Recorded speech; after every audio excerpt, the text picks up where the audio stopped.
교회는 예수 그리스도의 몸된 공동체이고 또 주의 피를 나누는 형제와 자매가 모인 곳이라고 할 수가 있습니다. 그러므로 우리는 한 몸된 공동체라고 할 수 있는데요. 그럼에도 불구하고 이 교회 내에서도 이 싸움이 벌어지기도 한다는 거죠. 이 많은 사람들은 교회 싸움이 벌어지는 이유가 무엇이냐라는 질문에 신앙의 충돌, 헌금 강요 및 비리, 아니면 뒤틀린 신앙을 전파하는 목사나 이 맹목적인 충성을 하는 성도들, 이런 것들을 생각하기도 하고요. 그것도 아니면 신학적인 견해 차이 등으로 교회 내에 싸움이 벌어질 것이다라고 그렇게 생각을 하게 되죠. 오늘 저와 여러분 그리고 우리 교회 안에 성도로 살아갈 때에 하나님의 은혜로 말미암아 여러분 축복하는 것은 무엇보다 감사하는 마음이 생겨나게 되기를 주의 이름으로 간절히 부탁을 드리겠습니다. 특히 사단은 우리의 마음 가운데 이 불평과 원망의 마음을 불어넣는 존재라고 알려져 있는데요. 그는 우리 마음 안에 감사의 마음을 가질 수 없게 만드는 특징을 가지고 있습니다. 왜냐하면 우리가 감사의 마음을 가지게 된다면 무엇보다 하나님의 강력한 군대로 쓰임받는 놀라운 일이 벌어질 것이기 때문에 그는 우리가 감사하는 마음보다 불평과 원망의 마음 또 여러 감정적인 싸움의 문제들을 만들어내는 존재가 사단의 특징이겠죠. 오늘 여러분들의 마음은 어떻습니까? 지금 나의 마음은 어떤 마음들을 가지고 있나요? 지금 나에게 벌어진 상황으로 인하여서 감사하는 마음을 가지고 있습니까? 아니면 불평과 원망으로 내 마음을 어둡게 만들고 있습니까? 우리 함께 읽기를 원하는데요. 역대상 29장 12절부터 17절까지 말씀인데 좀 길지만 우리 함께 다 같이 따라서 읽도록 하겠습니다. 시작. 부와 귀가 주께로 말미암고 또 주는 만물의 주제가 되사 손에 권세와 능력이 있사오니 모든 사람을 크게 하심과 강하게 하심이 주의 손에 있나이다. 우리 하나님이여 이제 우리가 주께 감사하오며 주의 영화로운 이름을 찬양하나이다. 나와 내 백성이 무엇이기에 이처럼 즐거운 마음으로 드릴 힘이 있었나이까. 모든 것이 주께로 말미암았사오니 우리가 주의 손에서 받은 것으로 주께 드렸을 뿐이니이다. 우리는 우리 조상들과 같이 이방 나그네와 거루민들이라. 세상에 있는 날이 그림자 같아서 희망이 없나이다. 우리 하나님 여호와여 우리가 주의 거룩한 이름을 위하여 성전을 건축하려고 미리 저축한 이 모든 물건이 다 주의 손에서 왔사오니 다 주의 것이니이다. 나의 하나님이여 주께서 마음을 감찰하시고 정직을 기뻐하시는 줄을 내가 아나이다. 내가 정직한 마음으로 이 모든 것을 즐거이 드렸사오며 이제 내가 또 여기 있는 주의 백성이 주께 자원하여 드리는 것을 보니 심히 기쁘도소이다. 아멘. 오늘 여러분들에게 이러한 감사의 마음들이 넘쳐 흘러가기를 주의 이름으로 간절히 축원합니다. 오늘 저와 여러분 우리 마음에 주를 향한 감사, 이 감사야말로 굉장히 중요한 것인데요. 이런 감사가 있는 것은 그리스도인의 가장 축복된 인생이 되기도 하고 풍성한 그런 능력을 누리는 자리가 되는 줄 믿습니다.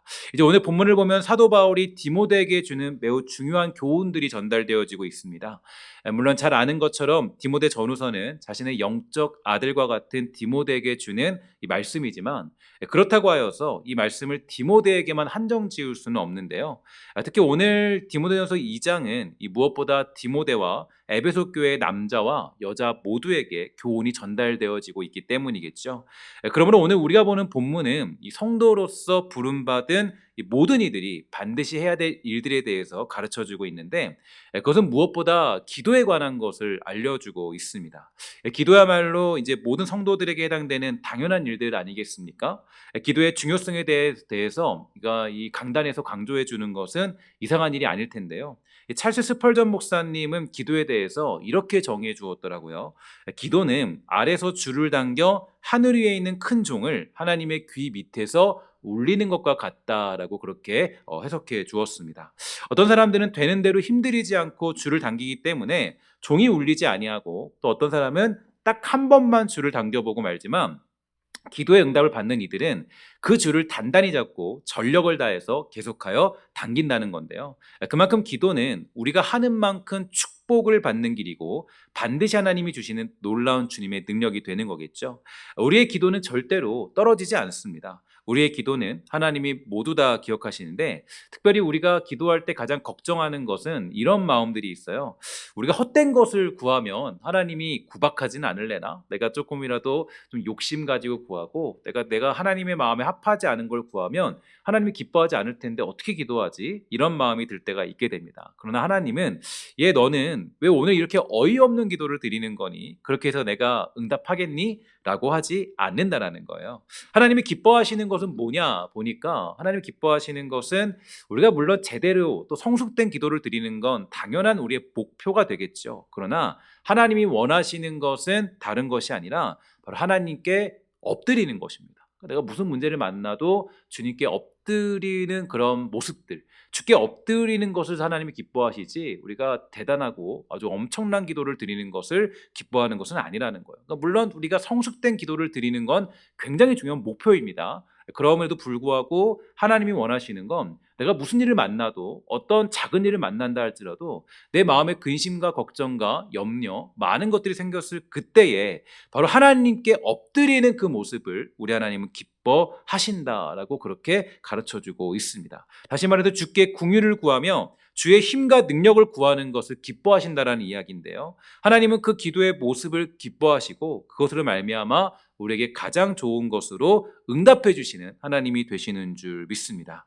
그러니 우리는 기도를 멈추지 말고 늘 기도하는 자리에 있어야 할 텐데요. 여러분 어떻습니까? 여러분의 기도하는 자리는 어디 있나요? 여러분들 혹시라도 하나님 앞에서 기도하는 일을 게으르게 하고 있지는 않습니까? 여러분 혹시 잊어버렸던 기도의 자리가 있다면 반드시 주님 앞에 그 기도의 자리를 회복함으로 하나님이 주시는 응답들을 누릴 수 있는 복되고 아름다운 성도가 되기를 주의 이름으로 간절히 부탁을 드리겠습니다. 그럼 우리가 기도해야 될 내용은 무엇이냐? 오늘 본문에서 바울은 일단 이 두 가지 정도의 내용을 제시하고 있는데요. 첫 번째로 모든 사람을 위하여서 중보 기도를 아끼지 말아야 한다라고 가르쳐주고 있습니다. 이 모든 사람을 위한 기도와 간구 또 그리고 도고라함은 누군가를 향한 중보 기도를 의미하고 있는데요. 그런데 한번 생각해 볼게요. 우리가 모든 사람을 위하여서 간구하며 기도하고 중보 기도할 수 있을까요? 내가 모든 사람을 위하여서 기도한다. 여러분 혹시라도 이제 물론 우리가 마음적으로는 이렇게 대답할 수 있을 거예요. 예, 그렇죠. 그럼 모든 사람을 위해 기도할 수 있어요. 라고 할 수 있겠지만 한번 여러분 제가 예를 들어 보겠습니다. 내 마음을 괴롭게 한 사람이라면 어떻겠습니까? 여러분 마음에 상처를 준 사람이면 어떨까요? 한 주 동안 여러분들을 분통 터지게 했던 사람이라면 그들을 위해 중보 기도할 수 있겠습니까? 여러분을 괴롭혔던 직장의 상사는 어떤가요? 그들을 위해서 기도할 수 있을까요? 혹시 여러분들에게 불법을 행하거나 여러분들에게 괴롭게 했던 사람들이 있다면 내 마음을 속상하게 만든 손님은 어떨까요? 나를 몰라주는 누군가, 나에게 심한 말을 했던 어떤 이들, 과연 우리는 그 사람들을 위하여서 기도할 수 있을까? 모든 사람을 위하여 기도해라 라는 그런 제목을 봤을 때 우리가 그들을 위하여서 기도할 수 있는가라는 질문을 반드시 던져보아야만 할 것입니다. 성경은 분명히 말해주고 있기를 모든 사람을 위하여 중보기도해라 라고 가르쳐주고 있는데 너를 속상하게 한 저 사람은 제외하고 너를 괴롭게 한 저 사람은 제외하고 너를 아프게 했던 원수는 제외하고 신분과 상황에 근거하지 말고 우리는 모든 이들을 위해서 기도해야 한다라고 바울은 명령해주고 있다라는 거예요. 그렇게 너 그런 사람들을 제외하고 기도하면 된다라고 얘기하지 않고 모든 사람을 위해서 기도해야 한다라고 가르쳐주고 있는 겁니다. 두 번째로 바울이 가르쳐주고 있는 기도의 내용을 보면 이 권세자들과 나라를 위하여 기도해야 한다라고 그렇게 얘기해주고 있는데요. 이 권세자들과 나라를 위하여 기도하는 것, 그것 또한 쉬운 일이 아니라는 거죠. 여러분이 생각하는 정부, 나라의 고위층들은 어떤 사람들이 될까요? 여러분의 마음에 드시는 부분도 있겠지만 대부분의 많은 이들은 이 나라의 욕을 하기 바쁘고요. 또 고위층들의 문제를 들추어내기 바쁜 게 사실이죠. 나라가 마음에 들지 않는다라는 거예요. 특히 여러분 사도 바울이 살던 시대에 고위층들은 믿음의 사람들에게 있어서 이 핍박자들과 같았습니다. 그들은 믿음의 사람들을 그냥 두지 않았고요. 괴롭게 만들었음이 분명한데요. 그러나 사도 바울은 분명히 가르쳐주고 있기를 뭐라고 얘기하냐? 그들을 위해서 기도함으로써 하나님을 예배하고 경외하라라고 가르쳐주고 있다라는 거예요. 그러니까 그러한 자들을 위해서도 기도하는 것이 곧 우리의 예배라는 겁니다. 예배가 뭐냐라고 했을 때 그저 여기서 예배 드리는 것만이 예배가 아니라 나에게 주어진 자리에서 모든 사람들을 위하여서 기도하는 것, 특별히 또 위정자들과 권세자들, 내 마음에 들지 않았던 그들을 위하여서 기도하는 것, 나의 마음에 상처를 줬던 사람을 위해 기도하는 것, 그 모든 사람들, 나에게 아픔을 주고 고통을 줬던 사람들을 위해 기도하는 것, 그것이 곧 뭐라 그럽니까? 하나님을 예배하는 것이라고 가르쳐주고 있다라는 거예요. 이게 정말 저에게는 큰 충격이었어요. 예배하는 것은 보통 우리가 그냥 예배한다라고 생각하지만 사실 예배라는 것의 굉장히 중요한 의미가 나에게 상처를 준 모든 이들을 위해서, 내 마음에 들지 않던 그 나라의 위정자들을 위해서 기도하는 것, 그것이 곧 예배라는 사실을 분명히 사도 바울은 밝혀주고 있는 거죠. 특히 이렇게 할 때 우리는 평안하고 고요한 생활을 할 수 있을 것이라고 강조해주고 있는데요. 왜냐하면 믿음의 사람들, 그들을 위해 기도하게 될 때에 그들의 마음을 하나님이 감동케 하셔서 그들이 교회에 심한 박해를 하지 않게 될 것이고, 또 그럼으로써 복음 전파도 자유롭게 할 수 있기 때문입니다. 정권을 잡은 자들이 성도들의 기도로 변화되어서 교회의 복음 전파가 허용되고 합법화되면 성도들은 그들의 눈을 속일 필요가 없이 복음을 전할 수 있게 되는 그러한 시간들을 맞이하게 된다는 거죠. 또한 박해가 없기 때문에 연약한 신앙을 지닌 성도들로 박해로 인해 잃어버릴지도 모르는 경건과 단정함을 지킬 수 있기 때문에 사도 바울은 그 모두를 위해서 기도하라고 가르쳐주고 있습니다. 중요한 것은 그렇게 어떤 위정자들이나 그들의 잘못된 문제로 인하여서 그들을 향한 저항이나 어떤 제스처를 취하라고 얘기하지 않고 너희들은 기도하라고 하는 것에 우리는 좀 주목해 볼 필요가 있는 거죠. 그러니까 기도할 때 나라와 민족과 그들이 변화된다는 것이지, 우리가 어떤 행위를 통해서 어떤 일들을 했기 때문에 그들이 변화될 것이다라고 말하고 있지 않는다라는 거예요.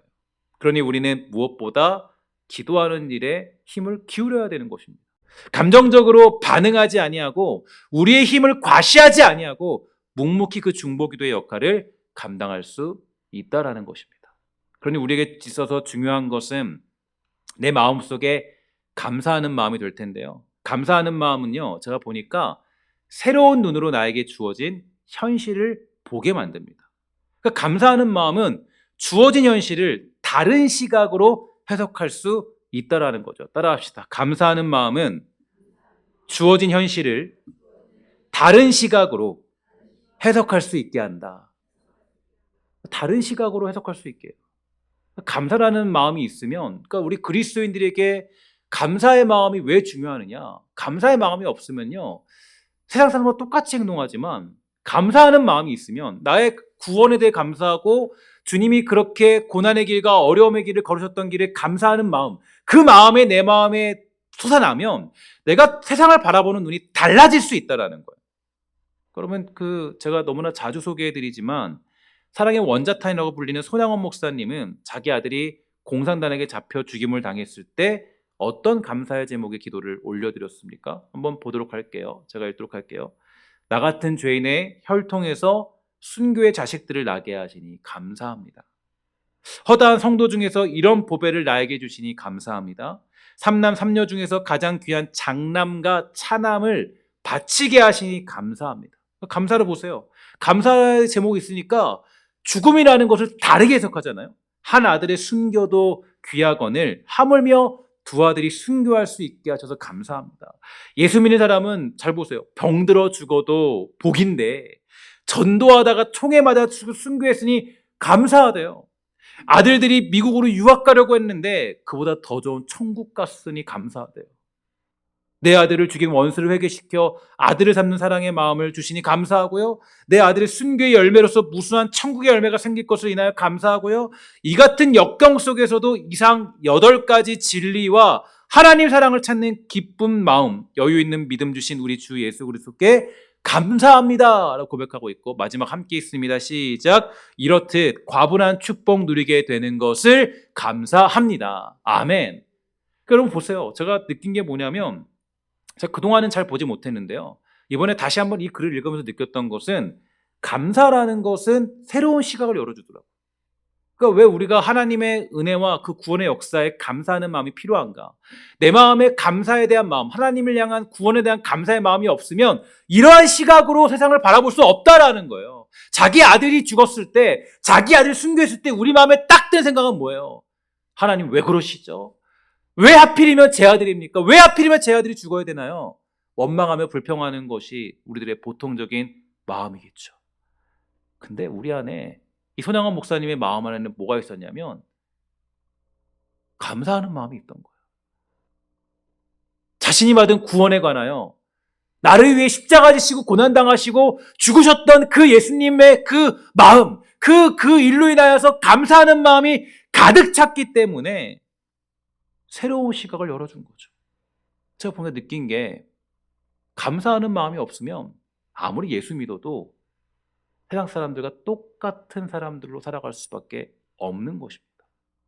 제가 보니까 감사의 차이가 곧 그리스도인과 세상 사람의 차이더라고요. 감사의 차이가. 손양원 목사님은 충분히 원망하고 불평을 토로할 수 있었겠죠. 여러분 같으면 어떻겠습니까? 저는 아직 믿음이 좀 적어서 그런지 몰라도 정말로 생각도 하기 싫은 일이에요. 그런데 손양원 목사님은 이러한 감사의 마음으로 아들의 죽음을 받아들일 수 있었습니다. 그러니까 감사의 마음이 이렇게 있으니까 그 죽음이라는 것이 다가왔을 때 이 감사가 죽음이라는 것을 포용할 수 있게 된 거죠. 근데 우리 안에 만약에 감사의 마음이 없어 보세요. 이만큼밖에 없어요. 내 마음에 정말 이만큼밖에 없어요. 그러면 우리 안에 불평할 일이 탁탁탁 떨어지면 우리는 바로 원망하고 불평하고 우리는 바로 하나님 앞에 원망하는 죄를 일삼게 되는 것이죠. 그렇다고 손양원 목사님이 슬픔이 없던 건 아닙니다. 그러니까 여러분 이게 좀 차이인데 우리가 어떤 슬픔이 없을 것이라 생각하지만 그렇지 않아요. 감사하는 마음은 궁극적인 것이지 슬픔이 완전히 사라지는 건 아닙니다. 손 목사님은 자기 아들을 죽인 그 원수를 양자 삼았죠. 근데 놀라운 일기의 기록이 있는데 함께 그 아들과 아침을 먹을 때마다 밥알이 모래알을 씹는 것 같은 기분이었대요. 항상 마음에 떠올랐다는 거예요. 내 아들을 죽인 원수. 양자 삼아서 매일 아침 밥을 먹는데도 불구하고 이렇게 감사의 제목을 썼음에 불구하고 그 마음속에 뭐가 있었냐면 마음속에 솟구쳐 오르는 거예요. 저 내 아들을 죽인 원수. 저놈만 아니었으면 모래알을 씹으면서. 제가 근데 이게 되게 중요한 모습 같아요. 그럼에도 불구하고. 이게 중요한 게 그럼에도 불구하고 이 목사님은 어떻게 했느냐? 바로 감사의 마음으로 그 모든 것을 해결했다는 거예요. 그러니까 제가 오늘 말씀 제목을 뭐라고 줬냐면 감사하는 마음을 주소서라고 지었는데 왜 그러냐면 이유가 있어요. 이 감사의 마음은 우리가 늘 구해야 되는 겁니다. 그러니까 필사적으로 구해야 돼요. 모래알을 씹는 그런 어떤 악을 써서라도 하나님 나에게 지금 불평할 거가 너무 많지만 원망할 거가 너무 많지만 저에게 감사하는 마음을 오늘도 주세요. 오늘도 내가 그리스도의 십자가의 구원 앞에 감사하게 하시고 박해자여 폭행자였던 나 같은 자를 부르셔서 내가 그리스도를 살게 하신 하나님의 은혜에 감사하는 자로 살게 해주세요. 필사적으로 주께 간구하고 기도해야 될 제목이 되는 거죠. 감사라는 그런 은혜가 쏟아지니까 어떠한 시각이 생겼어요? 미국으로 유학 가려고 했는데 그보다 좋은 천국 같대요. 이게 너무 말이 제가 이 말을 읽으면서 너무 다시 한번 이게 너무 크게 다가왔어요. 미국으로 유학 보내려고 했는데 그보다 더 좋은 천국 같대요. 미국보다 더 좋은 천국. 생각해보니까 미국을 그때 가면 연락이 안 되잖아요. 지금은 이제 뭐 통화도 되고 뭐 메일도 보내고 뭐 영상 통화 메일 할 수 있고 지금은 이제 우리가 관심 갖고 어떤 인터넷인지 알 수 있잖아요. 이 당시는 아니죠. 편지 하나 받으려면 비행기 떠야 되고 그죠? 배 떠야 되고 그러니까 매일 조마조마 살았을 거라는 거예요. 내 아들 잘 지내나? 내 아들 어떻게 뭐 사고 안 났나? 어려움 없나? 고통 없나? 얘가 지금 어떻게 살고 있나? 아마 고민했겠죠. 그런데 매일매일 노심초사하며 살았겠지만 손학원 목사님 보니까 뭐예요? 노심초사하면 살 필요가 없는 거예요. 이제 아들 걱정하면서 살 필요가 없는 거예요. 야, 아들이 그냥 이제 어떻게 살까? 아우, 이 아들 보고 싶다. 막, 아우, 이 아들 정말 어떻게 되는 건가? 지금 소식도 듣고 싶다. 근데 그보다 더 좋은 천국 갔으니 내가 이제 걱정할 필요가 없겠구나. 근심할 필요가 없겠구나. 내 염려가 다 사라졌구나.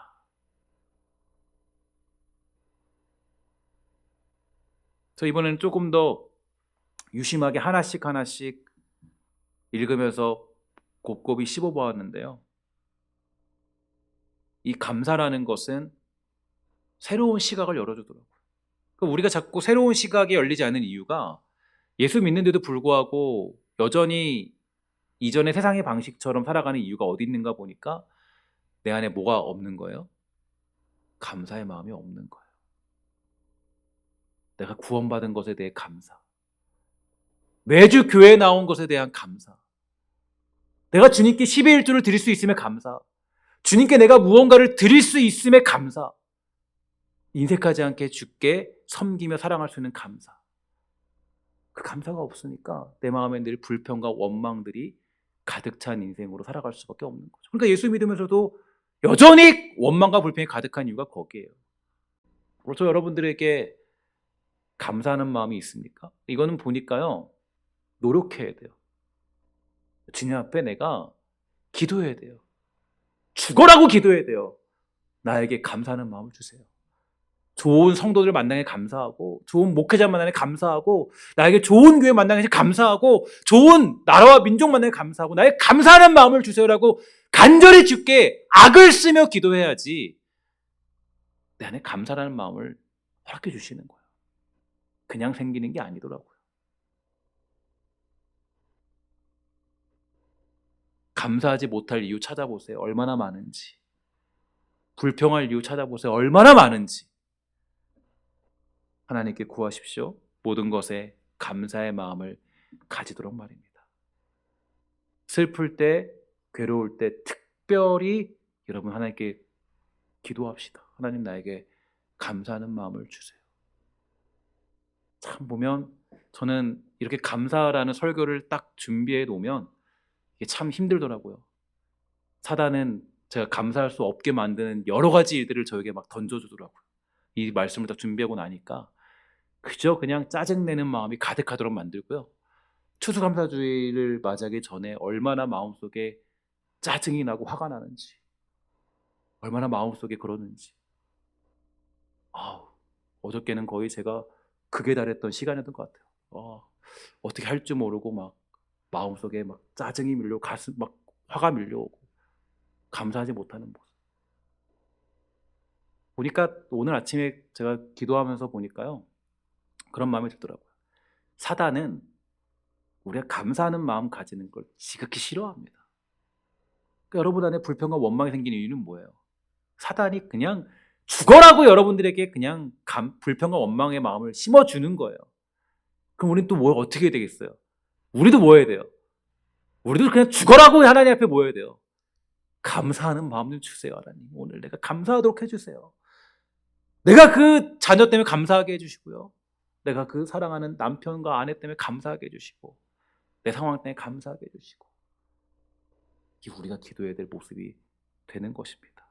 그렇게 할 때 비로소 우리는 새로운 세상과 새로운 현실들, 새로운 시각으로 주어진 나의 인생을 바라볼 수 있는 축복들을 누리게 되는 줄 믿습니다. 여러분 모두가 이번 추수감사주를 통하여서 다시 한번 매일같이 감사하는 마음을 구하며 살아가는 복되고 아름다운 성도 되기를 주의 이름으로 간절히 축복합니다. 그런 의미에서 옆에 분들에게 인사합시다. 당신 때문에 감사합니다. 시작. 당신 때문에 감사합니다. 감사합니다. 네. 화나는 눈으로 쳐다보면 안 됩니다. 그죠? 여러분 사랑하는 마음으로 우리 한 번 더 인사할게요. 당신이 있어서 감사합니다. 시작. 당신이 있어서 감사합니다.